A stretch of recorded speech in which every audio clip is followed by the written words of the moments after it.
నమస్కారం. ప్రేక్షకులందరికీ శుభోదయం. ముందుగా ప్రేక్షకులందరికీ రథసప్తమి పర్వదిన శుభాకాంక్షలు.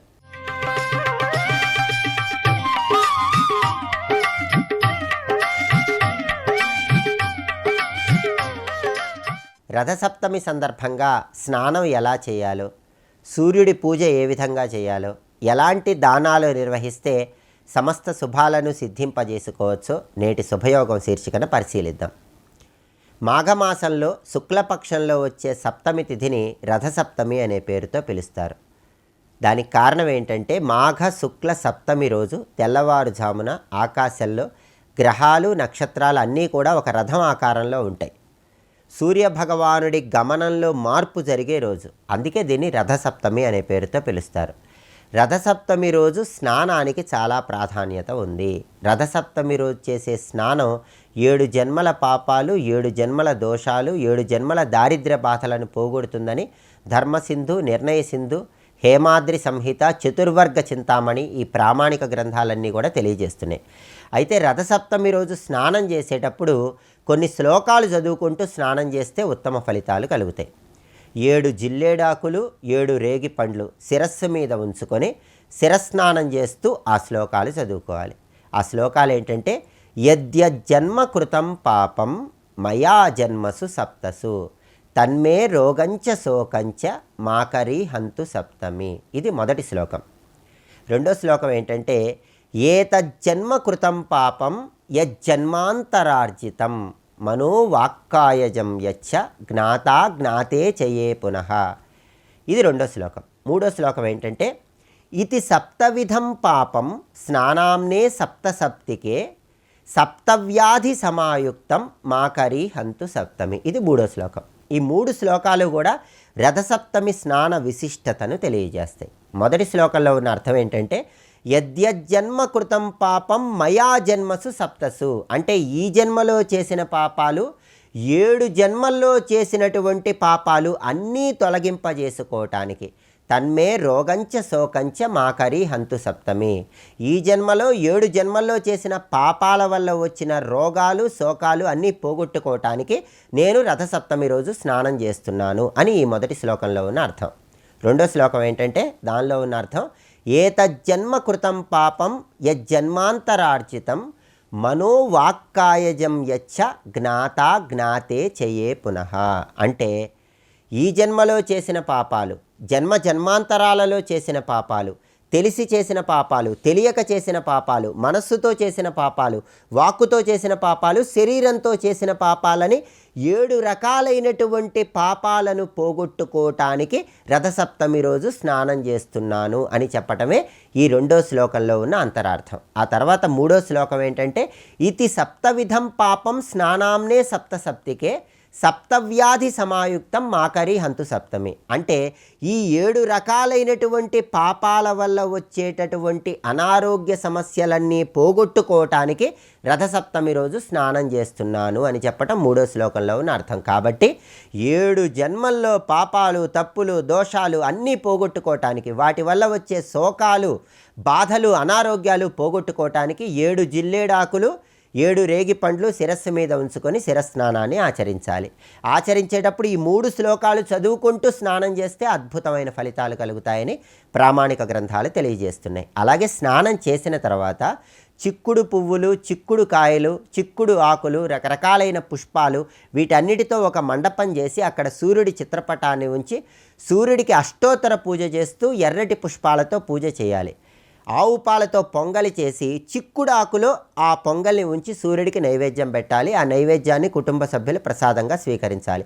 సూర్యకిరణాలు పడే ప్రాంతంలో ఇంటి ఆవరణలో ఇలా మండపం ఉంచి సూర్యుడిని పూజించి ఆ పొంగలి నైవేద్యం స్వీకరిస్తే సూర్యుడి అనుగ్రహం కలుగుతుంది. అలాగే రథసప్తమి సందర్భంగా గొడుగు, పాదరక్షలు ఎవరికైనా దానం ఇవ్వటం ద్వారా సమస్త జాతక దోషాల తీవ్రతను తగ్గింపజేసుకోవచ్చు, సమస్త శుభాలను సిద్ధింపజేసుకోవచ్చు. రేపటి శుభయోగం శీర్షికన బుధవారం సందర్భంగా సంకటనాశక గణేష స్తోత్రంలో ఉన్నటువంటి అంతరార్థం ఏంటో పరిశీలిద్దాం. నమస్కారం.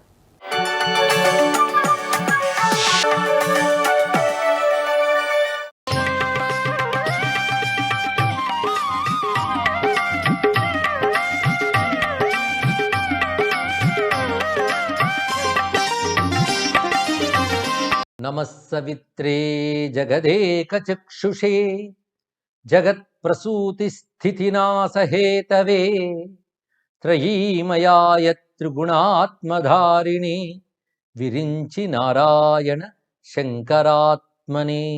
రథసప్తమి, మాఘశుద్ధ సప్తమి, అత్యంత విశేషమైనటువంటి ఈ రోజున సూర్యారాధనతో దివ్యమైన ఫలితాలు మనం పొందవచ్చు.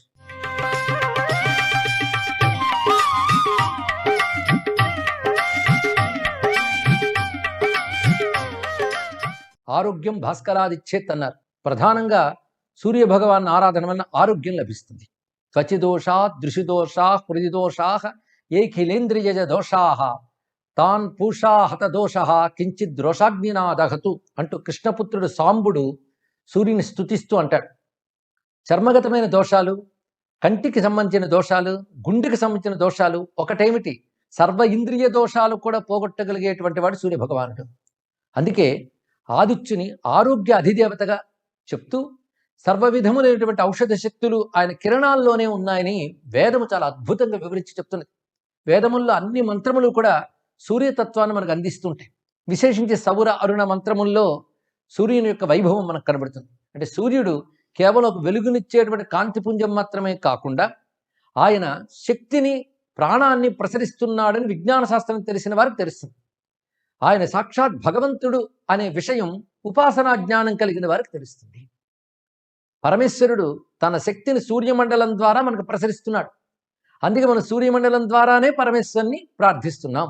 ఒక్క సూర్యమండలమే పరమేశ్వరుడని కాదు, కానీ విశ్వవ్యాపకమై సర్వజగత్తుని, అనేక బ్రహ్మాండాల్ని, కోట్ల కొలది నక్షత్రాల్ని నిర్వహిస్తున్న ఏ ఈశ్వరుడున్నాడో, సృష్టి స్థితులయ్యే కారకుడైన భగవంతుడున్నాడు, ఆయన భూమి యందున్న మనకు సూర్యమండలం ద్వారా ఆ శక్తిని ప్రసరింపజేస్తున్నాడు. గనక భూమి యందున్న మనమందరం మనకు కనబడేటువంటి సౌర కుటుంబానికి సంబంధించిన సూర్య భగవాన్ని ఆరాధించాలి. ఆయన యొక్క ఆకర్షణ శక్తితో, భూమి యొక్క ఆకర్షణ శక్తితోనే మన బ్రతుకులు ఉన్నాయి. గనక సూర్య ఉదయము, సూర్యాస్తమయము, అదేవిధంగా మధ్యాహ్న సమయము, ఈ 3 సంధ్యలు కూడా సూర్యుని నమస్కరించాలి, అర్ఘ్యం ఇవ్వాలి, స్తుతించాలి అంటూ పెద్దలు విధానాన్ని ఏర్పాటు చేశారు. వీటిని త్రిసంధ్యలు అంటారు. అందులో ఈ 3 సంధ్యల్లో 3 రూపములతో ఆయన బ్రహ్మ, రుద్ర, విష్ణు రూపములతో ఉంటాడు. సాయంకాలం విష్ణు రూపం, మధ్యాహ్నం రుద్ర రూపం, ప్రాతకాలం బ్రహ్మరూపం. పైగా అందులో మనం గమనించినప్పుడు 3 దేవతల లక్షణాలు మనం సాయంకాల, మధ్యాహ్న, ప్రాతకాలాల్లో చూడవచ్చు. విష్ణువు జలతత్వానికి అధిపతి కనుక చల్లదనం అది సాయంకాల సూర్యుల్లో మనకు కనబడుతుంది. అలాగే తీవ్రమైన అగ్నితత్వం మధ్యాహ్నకాల సూర్యుల్లో కనబడుతుంది, అది రుద్రతత్వం. ఇక ఆదితత్వము, ప్రారంభతత్వము సృష్టికి ఆది వలె ప్రాతకాలంలో గోచరిస్తుంది, అది బ్రహ్మతత్వం అని చెప్తున్నారు. ఈ 3 స్వరూపములే త్రయీమూర్తి దివాకర అని చెప్తూ ఏష బ్రహ్మాచ విష్ణుశ్చ శివ స్కంద ప్రజాపతి అనేటువంటి ఆదిత్య ఉదయ మంత్రములకు ఎందుకు కూడా మనకు గోచరిస్తున్నది. అసలు హిందూ ధర్మంలో కనబడుతున్న అనేక మంది దేవతల నామములు సూర్యపరంగా అన్వయింపబడుతూ ఉంటాయి. అంటే ఒకే పరమేశ్వరుడు సనాతన ధర్మంలో ఉన్నాడు, కానీ ఆయన అనేక శక్తులతో ఉంటాడు. ఆ శక్తులకే దేవతలని పేర్లు. ఆ రకరకాల దేవతా శక్తులు సూర్యుని నుంచి మనం చూస్తుంటాం. అందుకే ఏకం సత్ విప్రా బహుధావదంతి అని ప్రసిద్ధి చెందినటువంటి వేదవాక్యం ఏదైతుందో అది సూర్యమంత్రములు చెప్తున్నప్పుడే చెప్పారు. అది ఇంద్రుడని, వరుణుడని, అగ్ని అని చెప్పబడుతున్నది ఒకే ఆదిత్యుడు అని అర్థం. ఇంద్ర అంటే తీవ్రమైన కాంతి కలవాడు, ఐశ్వర్యకారకుడు అని అర్థం. అదేవిధంగా వరుణ అంటే జలకారకుడు అని అర్థము. ఇక అగ్ని అంటే ఉష్ణతాకారకుడు. ఈ 3 కూడా సూర్యుడి నుంచి మనం పొందుతున్నాం కనుక 3 దేవతలు ఆయన రూపంలోనే మనకు గోచరిస్తున్నారు. అదేవిధంగా ముగ్గురమ్మల రూపం కూడా ఆయనే. అంటే ఆదిత్య మండల స్థాన పరబ్రహ్మస్వరూపిణి గాయత్రి పరదేవత. ఆదిత్య మండలమునందు గాయత్రి రూపంగా అమ్మవారు ఉన్నారు. అందుకే లలితాదేవి కూడా భానుమండల మధ్యస్థాయే నమః అని కీర్తించబడుతున్నది. అందుకే సర్వదేవతా స్వరూపుడు ఆదిత్యుడు. ఎవరు ఏ దేవతని ఇష్టంగా ఆరాధించినా వారిని సూర్యమండలమునందు ఆరాధించినట్లయితే ఆ దేవత యొక్క అనుగ్రహం పరిపూర్ణంగా లభిస్తుంది. అందుకే ఇష్టదేవత ఆరాధన ప్రతిమల యందు, అదేవిధంగా పటముల యందు, కలశములందు, అగ్నిహోత్రమునందు, దీపమునందు, హృదయమునందు ఆరాధించడమే కాకుండా సూర్యమండలమునందు ఆరాధించినప్పుడు పరిపూర్ణమవుతుంది అంటూ ప్రతి దేవత ఉపాసన శాస్త్రంలో కూడా చెప్పబడుతున్నది. అందుకే సూర్యనారాయణుడు అని కొంతమంది విష్ణువుగా కొలుచుకుంటారు. ఈ ఆదిత్యుడే శివుడు అని కొలుచుకోవడం కూడా కనబడుతుంది. సౌరమండల మధ్యస్థం సాంబం సంసార భేషజం అని చెప్పబడుతూ రుద్ర నమక మంత్రాలన్నీ ఆదిత్య స్వరూపుడి రుద్రనే మనకు తెలియజేస్తూ ఉంటాయి కనుక అది విశేషించి రుద్ర రూపంగా చెప్తున్నారు. ఇలా పలు దేవతా రూపముల స్వరూపమే. అదే సర్వదేవాత్మకో ఏషః అనేటువంటి గొప్ప ఉపదేశాన్ని అగస్త్య మహర్షి రామచంద్రమూర్తికి తెలియజేస్తాడు. అదేవిధంగా మహాభారతంలో అనేక చోట్ల సూర్యోపాసన విశేషములు గోచరిస్తాయి. ధర్మరాజు ధౌమ్యుడు అనబడేటువంటి ఋషి యొక్క ఉపదేశంతో సూర్యుని ఉపాసించి అక్షయ పాత్రను పొందుతాడు. అంటే సూర్యుడు అన్నప్రదాత అని కూడా తెలుస్తున్నది. అలాగే సత్రాజిత్తు సూర్యోపాసన వల్ల శమంతకమణిని పొందాడు, అంటే ఐశ్వర్యదాత అని కూడా మనకు తెలుస్తుంది. ఇక సాంబుడు మొదలైన వారు సూర్యుని ఉపాసన చేసి అనారోగ్యాన్ని పోగొట్టుకుని ఆదివ్యాధులు తొలగించుకుని సంపూర్ణ ఆరోగ్యవంతులయ్యారు. దీన్ని బట్టి ఆయన ఆరోగ్యప్రదాత అని తెలుస్తున్నది. యాజ్ఞవల్క్యుడు, హనుమంతుడు మొదలైనటువంటి వారు సూర్యోపాసన వల్ల సమస్తమైన విద్యలు పొందారు. హనుమంతుడు గొప్ప మేధావి, సర్వశాస్త్రవేత్త, పైగా తన జ్ఞానాన్ని తన ప్రతి చేతలో చూపిస్తాడు. అలాంటి హనుమంతుడు సూర్యోపాసకుడు. ఆయన అనుగ్రహం వల్లనే విద్యలన్నీ పొందాడు. దీన్ని బట్టి సూర్యుడు ఆచార్య స్వరూపుడు. త్వం మాతా త్వం శరణం త్వం దాత త్వం ధనం త్వం ఆచార్య త్వం త్రాత త్వం హర్తా విపదాం అర్క ప్రసీత మమ భాను అన్నారు. తల్లివి నువ్వు, ఆశ్రయస్థానము నువ్వు, అదేవిధంగా దాతవు నువ్వు. సర్వసంపదలు ఆయన ఇస్తున్నాడు. 1000 చేతులు చాచి మనకి ఎన్ని శక్తులు ఇస్తున్నాడండి. ఒక్కసారి సూర్యుని యొక్క ఆ దివ్యమైన చైతన్య స్వరూపాన్ని తలంచుకుంటే భగవంతుడు ఆదిత్య రూపంతోనే మనం అనుగ్రహిస్తున్నాడు అని తెలుస్తుంది. అందుకే ఆదిత్య సంబంధమైన ఆరాధన ప్రతి ఆదివారము ప్రతి సప్తమి చేయాలి. అందున ఉత్తరాయణం తర్వాత వచ్చేటువంటి మాఘమాసంలో ఏదైతే ఉన్నదో అది అత్యంత శ్రేష్టం. మాఘమాసం సూర్యారాధనకి విశేషం. అప్పుడు ఆదివారము సప్తమి ఈ రెండు మాత్రం తప్పకుండా పాటించాలి. ఎప్పుడైనా సరే సూర్యునికి వారాల్లో ఆదివారం, తిథుల్లో సప్తమి అత్యంత ప్రీతిపాత్రం. అలాంటిది మాఘమాసంలో వచ్చేటువంటి ఆదివారాలు సప్తమి ఇవి చక్కగా సద్వినియోగపరచుకోవాలి. ఈ రోజున స్వామివారికి పరమాన్నం చేస్తారు. దానికో విధానం ఉన్నది. అదేదో స్టవ్ల మీద పొయ్యిల మీద పెట్టి కాకుండా ఆవు పేడ పిడకలతో, అది కూడా దేశీయమైనటువంటి గోవు యొక్క గోమయంతో చేసినటువంటి పిడకలు ఏవైతే ఉంటాయో వాటిని రగిల్చి వాటిపై ఒక చక్కని ఇత్తడి పాత్ర మొదలుని పెట్టి దానిలో శుద్ధమైనటువంటి దేశీయ గోక్షీరాన్ని వేసి అందులో కొత్త బియ్యంతో వండి దాన్ని సూర్యకిరణాలు పడేటట్లుగా ఈ పాకం చేసి సూర్య భగవానికి పరమాన్నం పెడతారు. అందులో వేయవలసింది కూడా గుడం, అంటే చక్కని బెల్లము వేయాలి. ఇది శాస్త్రం చెప్తున్నది. కొందరు శర్కర, అంటే పటికి బెల్లమే శాస్త్రమునందు చెప్పబడుతున్న శర్కర, ఇవి నివేదించాలి. వాటిని కొంతమంది చిక్కుడు ఆకుల్లో పెట్టి నివేదన చేస్తారు. చిక్కుడుకాయలతో రథంలా చేసి సూర్య భగవాన్ని ఆరాధిస్తారు. రథ సప్తమి, రథము అంటే సూర్యకాంతి యొక్క మార్పు అని అర్థం. రథం అంటే గమనం అని అర్థం. సూర్యుడికి గమనం లేకపోవచ్చు కానీ సూర్యకిరణాలకు గమనం ఉంది కదా, వ్యాపకత్వమే గమనం. అందుకే కాలంలో వచ్చే మార్పును ఉద్దేశించి రథసప్తమి అన్నారు. ఇక్కడి నుంచి సూర్యుడు ఉత్తరాయణ సూర్యునిగా తన ప్రతాపాన్ని చూపిస్తాడు. అందుకే రథసప్తమి నాడు సూర్య భగవాన్ని ఆరాధించినట్లయితే అభీష్టములు సిద్ధిస్తాయి, ఐశ్వర్యములు లభిస్తాయి, సుఖములు ప్రాప్తిస్తాయి, ఆరోగ్యం సిద్ధిస్తుంది. సర్వదేవతాత్మకుడైన ఆదిత్య భగవానికి నమస్కరిస్తూ స్వస్తి.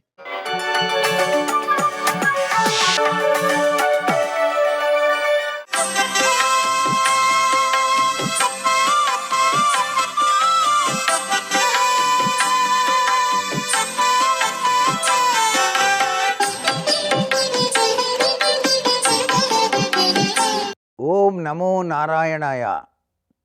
ఓం నమః శివాయ. ఓం సవిత్రే నమః. శ్రీమాత్రే నమః. ఈరోజు మాఘశుద్ధ సప్తమి, రథ సప్తమిగా చెప్తాం.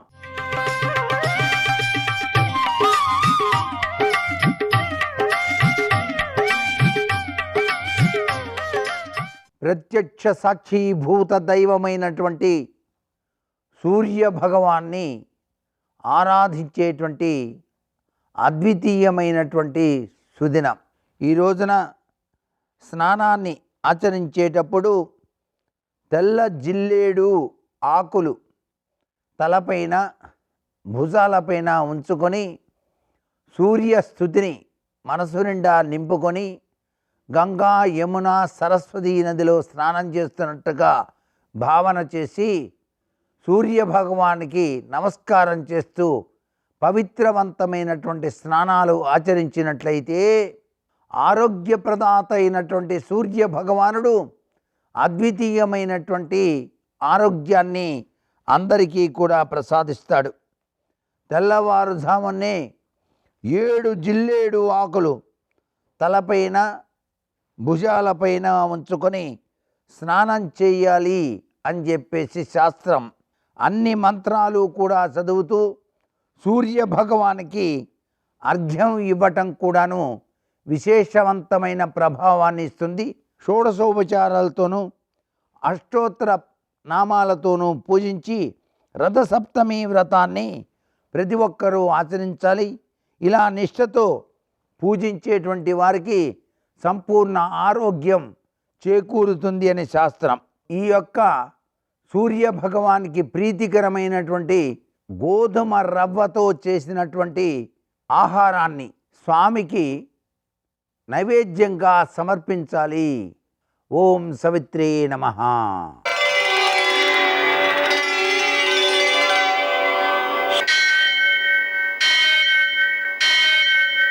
सहस्रशीर्षं देवं विश्वाक्षं विश्वशम्भुवं विश्वं नारायणं देवमक्षरं परमं पदं विश्वतः परमां नित्यं विश्वं नारायणगुं हरिं विश्वमेवेदं पुरुषस्तद्विश्वमुपजीवति पतिं विश्वस्यात्मेश्वरगुं शाश्वतगुं शिवमच्युतं नारायणं महाज्ञेयं विश्वात्मानं परायणम्.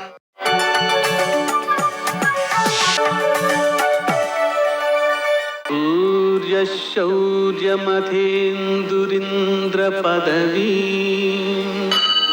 सन्मङ्गलं मङ्गलम्. మర్కటే సమోత్సాహ సర్వశోక వినాశన శత్రువును సంహర మాం రక్షశ్రీయందాపయమే ప్రభో. నేటి కాలమాన విశేషాలను గమనిద్దాం. స్వస్తి శ్రీ చాంద్రమాన క్రోధినామ సంవత్సరం ఉత్తరాయణం, శిశిర ఋతువు, మాఘమాసం, శుక్లపక్షం, మంగళవారం. సూర్యోదయం 6:51 సూర్యాస్తమయం 6:09. తిథి సప్తమి రాత్రి 2:31 వరకు. నక్షత్రం అశ్విని రాత్రి 9:50 వరకు. వర్జం సాయంకాలం 6:04 నుంచి 7:35 వరకు. దుర్ముహూర్తం ఉదయం 9:07 నుంచి 9:52 వరకు. మరల రాత్రి 11:13 నుంచి 12:04 వరకు. అమృతకాలం మధ్యాహ్నం 3:04 నుంచి 4:34 వరకు. రాహుకాలం మంగళవారం కాబట్టి మధ్యాహ్నం 3 నుంచి 4:30 వరకు. అష్టకవర్గరీత్యా శుభప్రదమైన సమయం ఉదయం 7 గంటలకి. నేటి విశేషం మంగళవారం, అలాగే రథసప్తమి.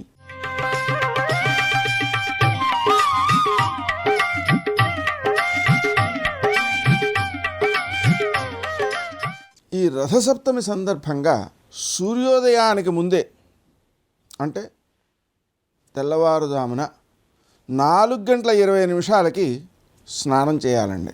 చాలా చాలా మంచిది. అదేవిధంగా ఈరోజు సూర్య జయంతి కాబట్టి అభోజ్య అర్కవ్రతం అనేది చేస్తారు. అంటే ఈరోజు ఉపవాసం ఉంటారు. ఉపవాసం ఉన్నప్పుడు కూడా మనం సూర్యనారాయణమూర్తికి పూజ చేసి పూర్తి ఆవు పాలతో మాత్రమే, ఆవు పాలు పొంగిస్తూ ఆవు నేతిలో తడిపినటువంటి బియ్యం ఆ పాలల్లో వేసి ఉడికించి వాటిని 7 చిక్కుడాకుల్లో ప్రసాదంగా పెట్టి ఆ చిక్కుడాకులతోనే ప్రసాదంగా అందరికీ ఇస్తూ ఉంటారు. ఇది పూర్తి ఆరోగ్యాన్ని కలుగజేస్తుంది.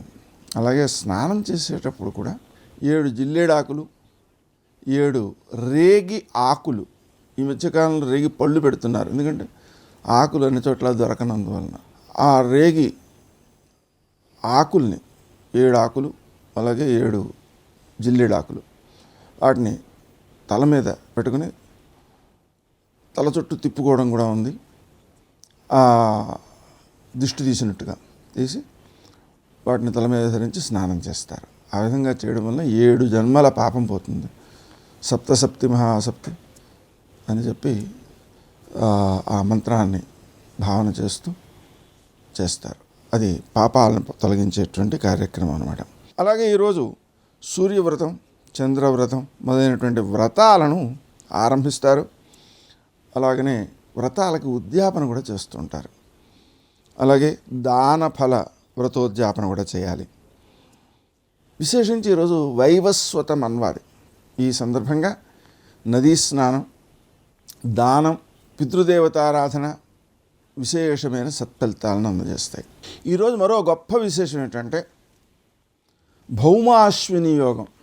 అశ్విని నక్షత్రం మంగళవారం కలిసి వచ్చాయి. ఈ సందర్భంగా చంద్రశేఖర చంద్రశేఖర చంద్రశేఖర పాహిమాం చంద్రశేఖర చంద్రశేఖర చంద్రశేఖర రక్షమాం అని మార్కండేయకృతమైనటువంటి మృత్యుంజయ స్తోత్రం ఉంది.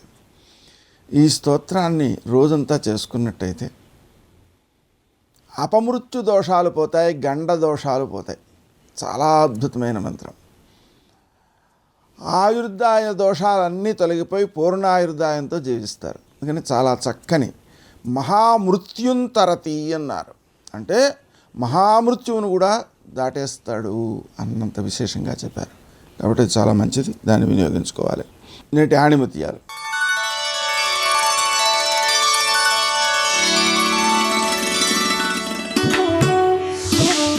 ఆలస్యం చేస్తే సులభమైన పని కష్టమవుతుంది. అలాగే కష్టమైన పని అసాధ్యంగా మారుతుంది.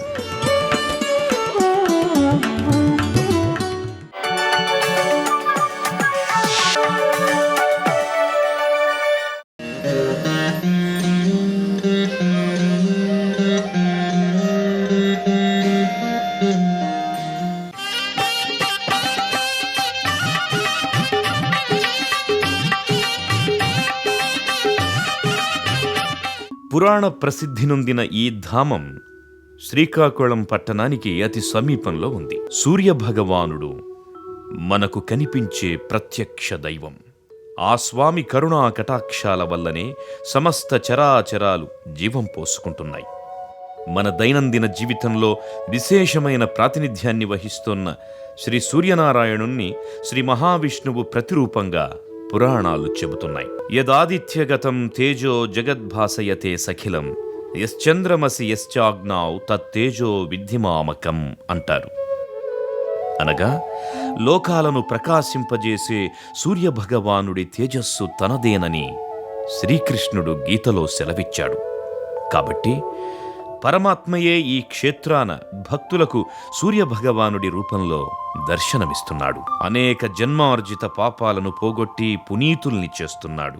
ఆదిత్యమంబికాం విష్ణుం గణనాథం మహేశ్వరం అని పంచాయతన పూజలో సూర్యభగవానుడికి అగ్రస్థానాన్నిచ్చారు. ఆయా పర్వదినాలలో సూర్యనారాయణమూర్తి వారిపై పడే సూర్యకిరణాలను దర్శించుకుంటే సకల ఐశ్వర్యాలు ప్రాప్తిస్తాయని భక్తులు నమ్ముతారు. అలాగే ఇక్కడ ఈ ఆలయంలో రథసప్తమి పర్వదినం నాడు జరిగే అభిషేకాలు అత్యంత నయనానందకరం. ఆయా పర్వదినాలలో స్వామివారిని జల ఫల పుష్పాలతో అభిషేకిస్తారు. అత్యంత మనోహరంగా ఉండే ఈ దృశ్యాన్ని చూడడానికి 2 కన్నులు చాలవంటే అతిశయోక్తి కాజాలదు. గర్భాలయంలో స్వామివారి విగ్రహం నందు నడుం భాగంలో కత్తి ఒకటి కనిపిస్తుంది. దీనిని సూర్యకఠారి అని పిలుస్తారు.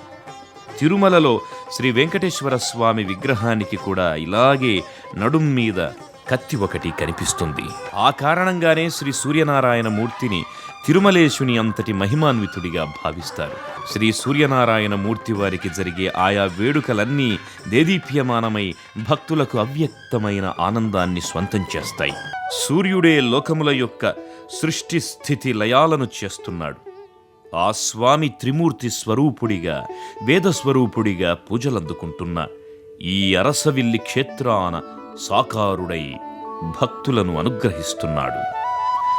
అలాంటి లోకరక్షకుడు కొలువైన ఈ దివ్యధామం రథసప్తమి రోజుల్లో అశేష భక్తజన సందోహంతో సూర్యస్థుతితో మారుమ్రోగిపోతుంది. అరసవిల్లిలో కొలువైన సూర్యనారాయణ మూర్తిని హర్షవిల్లి పురవాసాం ఛాయోష పద్మానియుతం సర్వదేవతానుతరనౌమి భాస్కరం మంగళాకరం అంటూ స్తుతిస్తారు. ఈ క్షేత్రాన్ని హర్షవిల్లి అని పిలిచేవారట. పూర్వం దీనులు, అంధులు, కుష్ఠురోగులు, బొల్లి తదితర మచ్చలు గలవారు ఈ క్షేత్రాన కొలువైన శ్రీ సూర్యనారాయణ మూర్తిని ఆరాధించగా వారి రుగ్మతలు పోయి వారంతా హర్షభరితులయ్యేవారట. ఆ కారణంగానే ఈ క్షేత్రం అరసవిల్లిగా ఖ్యాతి చెందింది. కాలక్రమంలో ఈ క్షేత్రం అర్షవిల్లిగా రూపాంతరం చెందింది.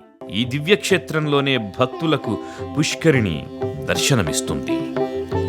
రథసప్తమి తదితర విశేష దినాలలో ఈ పుష్కరిణి భక్తజన సందోహంతో కిక్కిరిసిపోతుంది. ప్రతి భక్తుడు సూర్యనామ జపంతో పవిత్రమైన ఈ పుష్కరిణిలో స్నానాధికాలు చేస్తారు.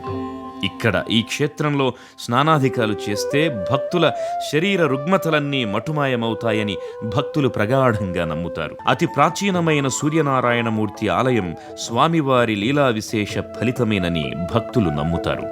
సూర్యనారాయణ స్వామివారి ఆలయంలో చేసే సూర్య నమస్కారాలకు ఓ విశిష్టమైన ప్రాధాన్యం ఉంది.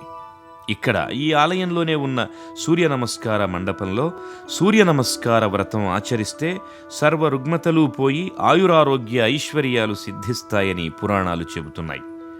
ఆ కారణంగానే వేల మంది భక్తులు ఇక్కడ ఈ మండపంలో శాస్త్రయుక్తంగా సూర్య నమస్కార పూజలు జరిపించి తరిస్తారు. శ్రీ సూర్య భగవానుడి లీలలతో అరసవిల్లి దివ్యక్షేత్రం అలరారుతోంది.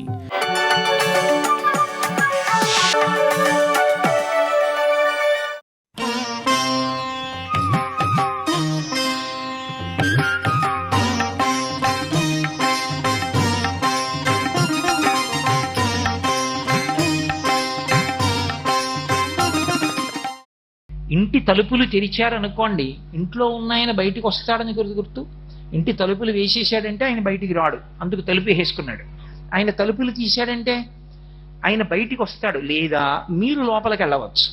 ఇప్పుడు ఆయనైనా బయటికి వచ్చి మీకు అనుగ్రహిస్తాడు, లేదా మీరైనా వెళ్ళి ఆయన దర్శనం చేసి అనుగ్రహాన్ని పొందొచ్చు.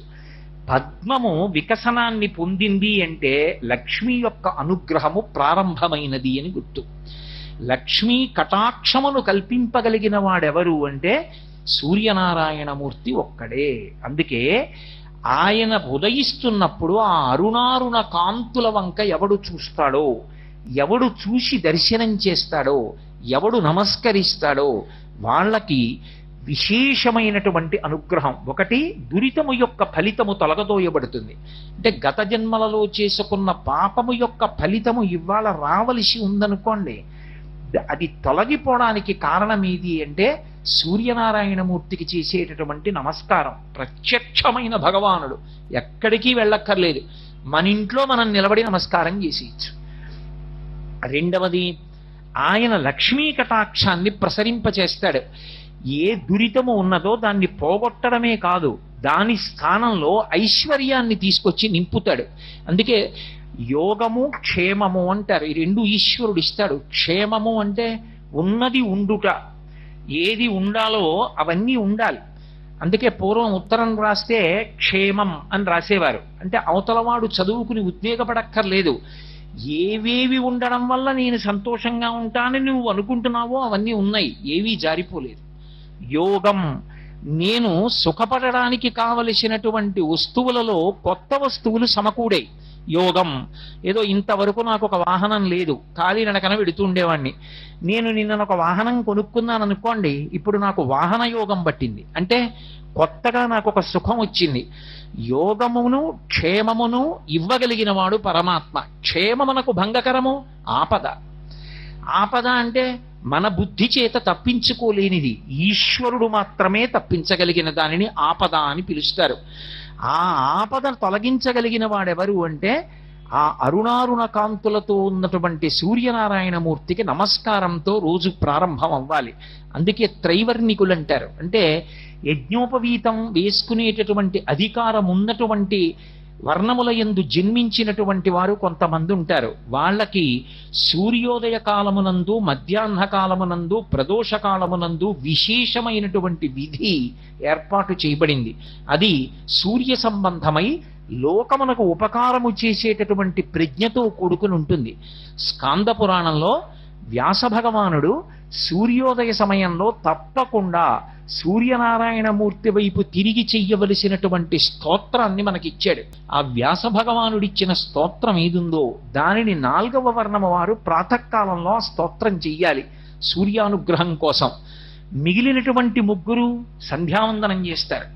సంధ్యావందనం ఎందుకు చెయ్యాలి అంటే, సంధ్యావందనం కేవలం తన యొక్క ఉన్నతి కొరకు మాత్రమే కాదు, ఆ ముగ్గురికి యజ్ఞోపవీతం ఎందుకు వేస్తారంటే 2 కారణముల చేత వేస్తారు. ఒకటి, ఎంత కష్టం వచ్చినా చచ్చిపోకుండా బతికి లోకానికి మార్గదర్శకుడు కావాలి, ఆత్మహత్య చేసుకోకూడదు, ఇన్ని కష్టాలైనా భరించి నిలబడు, ఏదో ఒకనాటికి నువ్వు అభ్యున్నతిని పొందుతావు, ఇది నిరూపణం చేసి లోకానికి మార్గదర్శనం చెయ్యాలి, కష్టాన్ని ఓర్చుకోవడం. సర్వం శ్రీ ఉమామహేశ్వర పరబ్రహ్మార్పణమస్తు. స్వస్తి.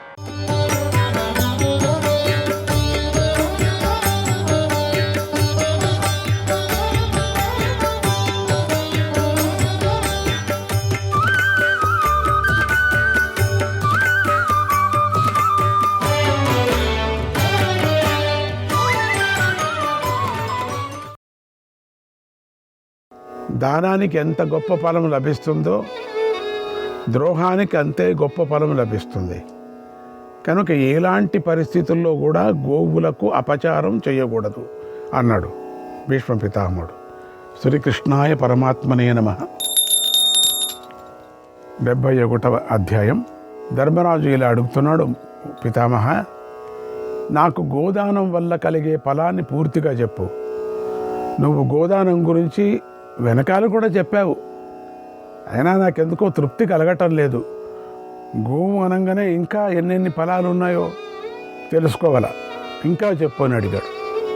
అప్పుడు భీష్ముడు ఇలా చెప్పాడు, ధర్మరాజా, పూర్వం ఉద్దాలక మహర్షి నచికేతుడు అనేటువంటి ఈ ఇద్దరి మధ్య గొప్ప సంవాదం జరిగింది.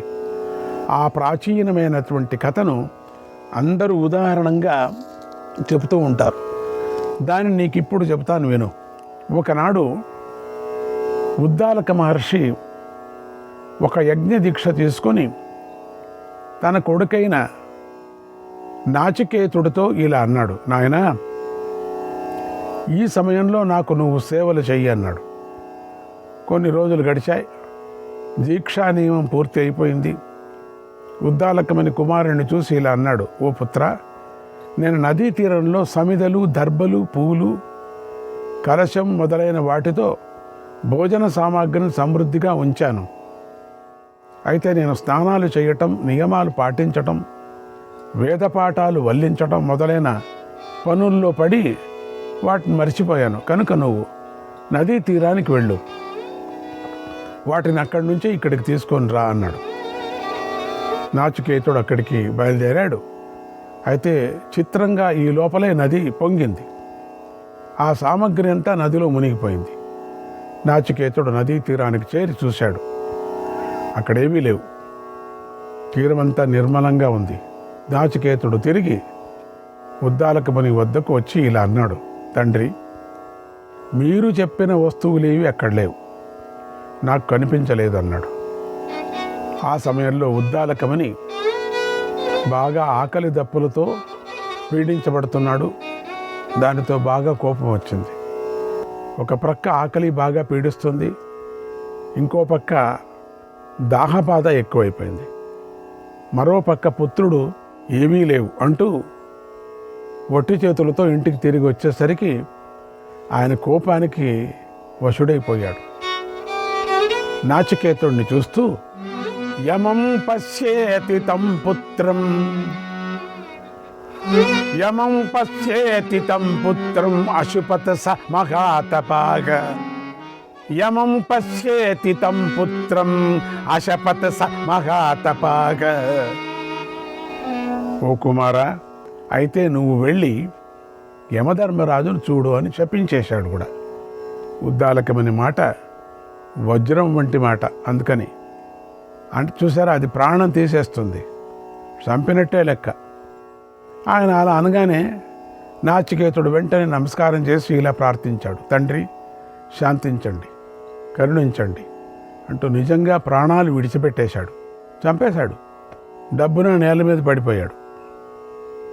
ఉద్దాలకుడు మరణించిన నాచికేతుడిని చూసి ఎంతో దుఃఖించాడు. అయ్యో, నేను దుర్మార్గుణ్ణి, నా చేతులారా నా కన్న కొడుకునే చంపేసుకున్నాను అంటూ ఆయన మూర్ఛపోయి నేల మీద పడిపోయాడు. నాచికేతుడి గురించి శోకిస్తూనే ఆ పగటి సమయాన్నంతా గడిపాడు. ఇంతలో రాత్రి అయింది. అది ఆయనకు పరమ భయంకరంగా కనిపించింది. ఓ ధర్మరాజా, నాచికేతుడు దర్భతో చేసిన మంచం మీద పడి ఉన్నాడు. తండ్రి కాల్చిన కన్నీటితో బాగా నాచికేతుడు అతడు కార్చినటువంటి కన్నీటితో బాగా నాచికేతుడు తడిసిపోయాడు. తర్వాత కొంతసేపటికి నాచికేతుడు కొద్దిగా కదిలాడు. నిద్రపోయిన మనిషి లేచినట్లుగా మరణించిన నాచికేతుడు టక్కున పైకి లేచాడు. అతడి శరీరం అంతా దివ్య గంధాలతో వ్యాపించింది. అతన్ని చూసి ఉద్దాలకమని ఎంతో సంతోషించాడు. ఎంతో ప్రేమతో కుమారుణ్ణి ఇలా అన్నాడు, ఓ కుమారా, నీ కర్మఫలం ద్వారా నువ్వు లోకాలనంతా జయించావా? ఎందుకంటే అదృష్టం కొద్దీ మళ్ళీ బ్రతికావు. చూస్తూ ఉంటే నీ శరీరం నాకు మనిషి శరీరంలాగా కనిపించడం లేదన్నాడు. అప్పుడు నాచికేతుడు మహర్షులందరూ వింటూ ఉండగా తాను పరలోకంలో ప్రత్యక్షంగా చూసి వచ్చినటువంటి విషయాలన్నిటినీ తండ్రికి ఇలా చెప్పాడు. ఓ తండ్రి, మీరు నన్ను యమధర్మరాజును చూడమని చెప్పారు కదా, ఆయన చూడాలని నేను వెంటనే మీ మాట పాటించాను. మరణించి యమలోకానికి వెళ్ళాను. ఆ యమపురి ఎంతో మనోహరంగా ఉంది, చాలా ప్రభావంతో ఉంది, విశాలంగా ఉంది. అక్కడ గల యమసభ తన బంగారు కాంతులను 1000 యోజనాల వరకు ప్రసరిస్తోంది. నేను అక్కడికి రావటాన్ని చూసి యమధర్మరాజు వెంటనే ఆయనకు ఆసనాన్ని ఇవ్వండి అని యమభటులు ఆదేశించాడు. అర్ఘ్యము మొదలైన సత్కారాలతో నన్ను పూజించాడు. తర్వాత సభలోని వారందరూ నన్ను చుట్టుముట్టి పూజ చేశారు. అలా వారు నాకు గౌరవం ఇచ్చిన తరువాత నేను యమధర్మరాజుతో ఇలా అన్నాను, ఓ ధర్మరాజా, నేను నీ రాజ్యంలోకి వచ్చాను. దయచేసి యోగ్యమైన లోకాలను నన్ను పంపించు అని అన్నాను. అప్పుడు యముడు నాతో ఇలా అన్నాడు, ఓ సౌమ్య, నువ్వు నిజంగా సావలేదు. నువ్వు అగ్నిలాగా వెలిగిపోయే తేజస్సు కలవాడు, తాపసివి. నీ తండ్రి యముడిని చూడు అంటే యముడిని చూడు అని మాత్రమే అన్నాడు. ఆ మాట ప్రకారంగా వచ్చావు, నన్ను చూశావు, నీ పని అయిపోయింది. కనుక ఇక బయలుదేరు, భూలోకానికి వెళ్ళు. ఓ విప్ర, నీ తండ్రి గొప్పవాడు కనుక ఆయన మాటను అసత్యం చెయ్యకూడదు. నాయనా, వచ్చావు, చూశావు, ఇక వెళ్ళు. ఇక నీకు ఈ శరీరాన్ని ఇచ్చిన నీ తండ్రి ఎంతో దుఃఖిస్తున్నాడు. ఆ దుఃఖాన్ని నేను చూడలేకపోతున్నాను. నువ్వు నాకు ప్రియమైన అతిథివి కనుక ఏమైనా కోరికలు కోరుకో. నువ్వు ఏమి కోరుకుంటే వాటిని తీరుస్తాను. కనుక సందేహం లేకుండా నీకు కావలసింది కోరుకో అన్నాడు. అప్పుడు నేను, ఓ ప్రభు, మళ్ళీ వెనక్కు తిరిగి వెళ్ళలేని నీ యమపురానికి వచ్చాను. నాకు గనక వరం పొందటానికి అర్హత ఉంటే నాకు పుణ్యాత్ములు పొందే ఉత్తమ లోకాలను చూపించు అని కోరాను. అప్పుడు యమధర్మరాజు మంచి రథంపై నన్ను ఎక్కించి తీసుకొని వెళ్ళాడు. తన వశంలో ఉన్న పుణ్యలోకాలను అన్నిటినీ నాకు చూపించాడు. నేను పుణ్యాత్ములు పొందే తేజోమయ భవనాలు చూశాను. ఆ భవనాల ఆకారాలు రకరకాలుగా ఉన్నాయి. అవన్నీ రత్నాలతో నిర్మించబడి ఉన్నాయి. అవి చంద్రమండలంలాగా నిర్మలంగా ఉన్నాయి. వాటికి చిరుగంటలు, జాలరులు వేలాడుతూ ఉన్నాయి. వాటిలో 100 కొద్ది గదులు ఉన్నాయి. ఆ భవనాల లోపలే జలాశయాలు, అందమైన భవనాలు, వనాలు కూడా ఉన్నాయి. అవి వైడూర్యమణులతో ఉన్నటువంటి సూర్యుడిలాగా ప్రకాశిస్తున్నాయి. అవి బంగారంతోనూ వెండితోనూ నిర్మించబడ్డాయి. అవి తరుణాదిత్య వర్ణంతో ప్రకాశిస్తున్నాయి. ఆ భవనాలు, స్థావరాలు స్వేచ్ఛగా సంచరిస్తూ ఉంటాయి. అక్కడ భక్ష్య భోజ్య పదార్థాలు ఉన్నాయి, పర్వతాలు ఉన్నాయి, వస్త్రాలు, శయ్యలు, అన్ని కోరికలను తీర్చేటువంటి పళ్లను ఇచ్చే చెట్లు కూడా ఉన్నాయి. అవన్నీ ఆ భవనాల ఆవరణలోనే ఉన్నాయి. ఆ లోకంలో నదులు, వీధులు, సభలు, బావులు, దిగుడు బావులు అన్ని చోట్ల ఉన్నాయి. గుర్రాలతో కట్టబడి శబ్దం చేస్తున్న 1000 కొద్ది రథాలు ఉన్నాయి. పాల నదులు, నేతి పర్వతాలు, నిర్మలమైన నీరు ఉన్నాయి. యమధర్మరాజు యొక్క అనుమతితో అంతకుముందు ఎప్పుడూ చూడని అన్ని దేశాలను నేను చూశాను.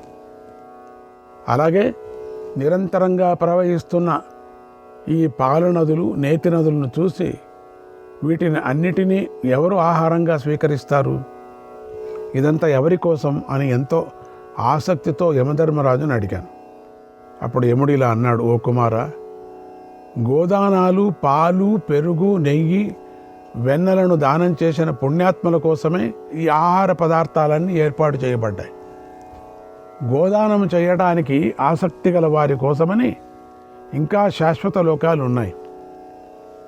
అక్కడికి చేరిన వారు దుఃఖం లేకుండా ఎంతో ఆనందంగా నివసిస్తున్నారు. ఓ విప్ర, గోదానం చేయడం మాత్రమే గొప్ప పని కాదు. దాన్ని స్వీకరించే వారి యోగ్యత, సమయము, గోవు యొక్క స్థితి, దానం చేసే పద్ధతి మొదలైన వాటిని గమనించి గోదానం చేయాలి. గోవులలోని తేడాలను కనిపెట్టడం కష్టం. అలాగే అగ్నిలాగాను, సూర్యుడిలాగాను తేజస్వైన విప్రుణ్ణి ఎన్నుకోవటం కూడా చాలా కష్టం. స్వాధ్యాయనం చేసేవాడు, మహాతపస్వి, యజ్ఞాన్ని నిరంతరం చేసేవాడు అయినటువంటి విప్రుడు గోదానాన్ని పుచ్చుకోవటానికి అర్హత గలవాడు. కష్టాల నుండి విముక్తులైన వాడు తన వారిని పోషించుకోవటం కోసం గోవు కోరితే దాత ఆ విప్రుడికి గోవును దానం చేయవచ్చు. అటువంటి వారికి దానంగా ఇచ్చిన గోవులు శ్రేష్టమైనవి. 3 రాత్రులు నీటిని త్రాగుతూ ఉపవాసం చేసి నేల మీద పడుకోవాలి. తర్వాత సంతోషంగా ఉన్న గోవును ఎంచుకోవాలి. ఆ తర్వాత దానమిచ్చేవాడికి భోజనం పెట్టి తగిన రీతిగా సత్కారాలు చేసి తృప్తి చెందేలాగా చేయాలి. తర్వాత గోవును దానం చేయాలి. ఇదొక పద్ధతి. అప్పుడు ఆ గోవులు దూడలతో కలిసి ఉండాలి. గోవుతో పాటు గడ్డి, పాత్రలు మొదలైన అవసరమైన సామగ్రి కూడా ఉండాలి. గోవులను దానం చేసి 3 రాత్రులు గోరసాలను, అంటే పాలు, వెన్న, పెరుగు, నెయ్యి, వీటిని మాత్రమే ఆహారంగా తీసుకోవాలి. మంచి స్వభావం కలిగి, మంచి దూడ కలిగి, పారిపోయే లక్షణం లేని ఆవును దానం చేయాలి. అలాంటి గోవుతో కంచు పాత్రను కూడా దానం చేస్తే ఆ గోవుకు ఎన్ని వెంట్రుకలు ఉన్నాయో అన్ని సంవత్సరాల పాటు గోదాన స్వర్గలోకంలో సుఖాలను పొందుతాడు. అలాగే శిక్షణ పొందినది, అదుపులో ఉన్నది, భారాన్ని మోసేది, బలిష్టంగా ఉన్నది, రైతు జీవితాన్ని బ్రతికించేది, శక్తివంతమైనది, పెద్ద శరీరం గలదైనటువంటి కోడెదూడను దానం చేసినవాడు గోదానం చేసినవాడు పొందే లోకాల్లోనే వాడు కూడా పొందుతాడు. గోవుల యందు సహనంతో ఉన్నవాడు, గోవులను రక్షించగల శక్తి గలవాడు, కృతజ్ఞుడు, జీవనం కష్టంగా సాగుతున్న విప్రుడు గోదానానికి అర్హుడు అన్నాడు యమధర్మరాజు. ఆ మాటలు విని నేను ఇలా అడిగాను, ఓ దేవా, ఒకవేళ గోదానం చేయని వారు గోదానం చేసిన వారు పొందే లోకాలను ఎలా పొందుతారు? దానికి ఏదైనా వేరే మార్గం ఉందా అని అడిగాడు. అప్పుడు యమధర్మరాజు గోదానం చేసే వారి గతిని, గోదానం వంటి ఫలాలను ఇచ్చే దానాల గురించి నాకు చెప్పాడు. గోదానం చేయలేకపోయినా గోదాతలు అయ్యే అవకాశాలను గురించి చక్కగా చెప్పాడు. గోవులు లభించినప్పుడు వ్రత నియమాలతో ఆవు నేతిని దానం చేయాలి. అలా దానం చేసిన వాడి కోసం నేతి నదులు వాత్సల్యం గల గోవులులాగా నేతిని ప్రవహించేలాగా చేస్తాయి. నెయ్యి కూడా దొరకకపోతే వ్రత నియమాలతో నువ్వులతో తయారు చేసిన ఆవును దానం ఇవ్వచ్చు. ఆ దాతను ఆ గోవు కష్టాల నుంచి బయటపడేస్తాడు. శ్రీకృష్ణాయ పరమాత్మనే నమః.